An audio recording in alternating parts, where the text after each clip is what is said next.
let's talk about the exchange process. So what happened in the deferred 1031 exchange?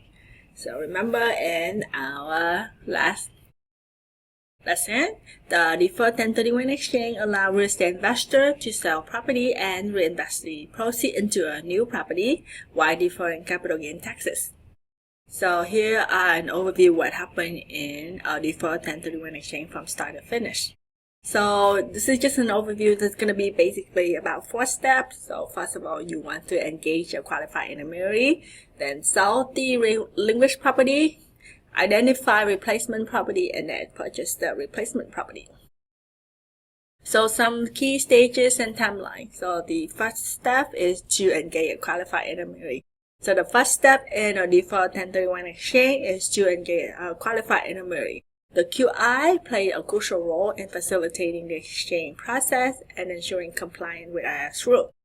The QI hold the proceeds from the sale of the relinquished properties and use them to purchase the replacement properties. So you don't want to involve them too late. So you don't want to just sell the property and then get the money and then look for a QI. It doesn't work like that. So you want to have your QI ready, that you already selected the qualified QI that you want to work with, right? Then you're going to sell the property. This helps the investor to establish constructive receipt of the fund, which is necessary for tax deferral. So the second step is to sell the relinquished property. So next, you're going to sell the property that you currently own, known as the relinquished property. So you just follow the regular sale process. So you list the property, negotiate with buyers, and finalize the sale. So remember, this is not the QI job to sell your house. It's between you and your real estate agent. The proceeds from the sale go directly to the QI, not the investor.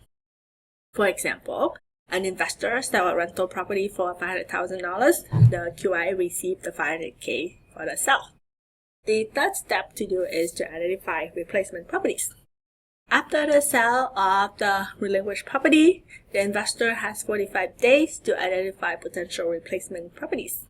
The 45-day identification period. The investor must identify up to 3 potential replacement property within 45 days of the sales of the relinquished property.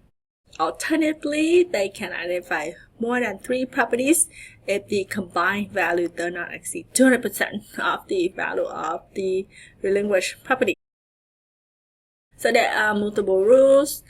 So talk to your QI to determine which type of identification rule is best for you. The identification must be in writing, signed by the investor, and delivered to the QI or another party involved in the exchange.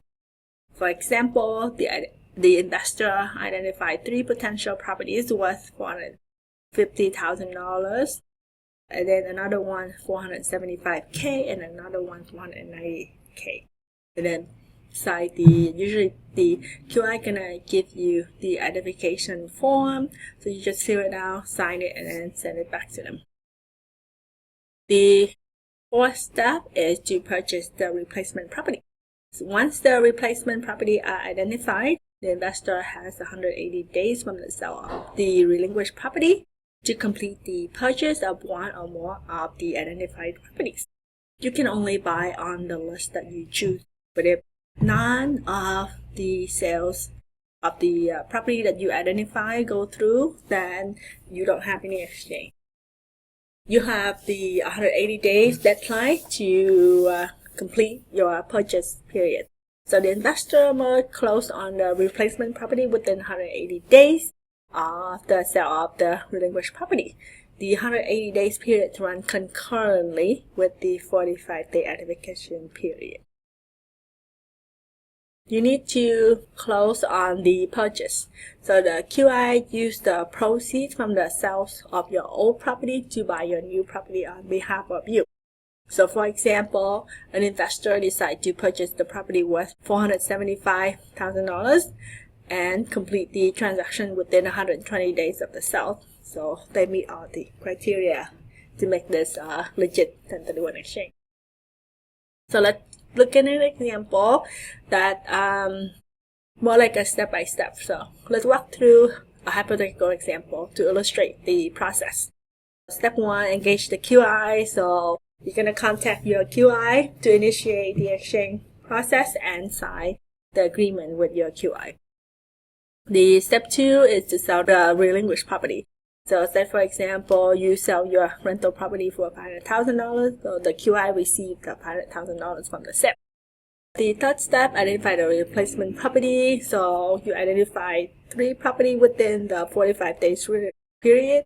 Property A is $450K, property B $475K, and then property C $490K. And then in step 4, you're going to purchase your replacement property. You decide to purchase property B for $475,000. So the QI use the $500K to complete the purchase of property B within 120 days. So the remaining $25K can be used for additional improvement or as boot, which may be taxable. So if you use for improvement within the process, it might still count as the deferred exchange / improvement exchange, right? But it have to be that within the 180-day period. A deferred 1031 exchange provide a structured method for a real estate investor to defer capital gain taxes while reinvesting in new property. So by understanding and adhering to the key stages and timeline, engaging a QI, selling the relinquished property, identifying replacement property, and purchase the replacement property, investor can successfully navigate the exchange process and maximize their investment potential. With that, let's move on to our next topic.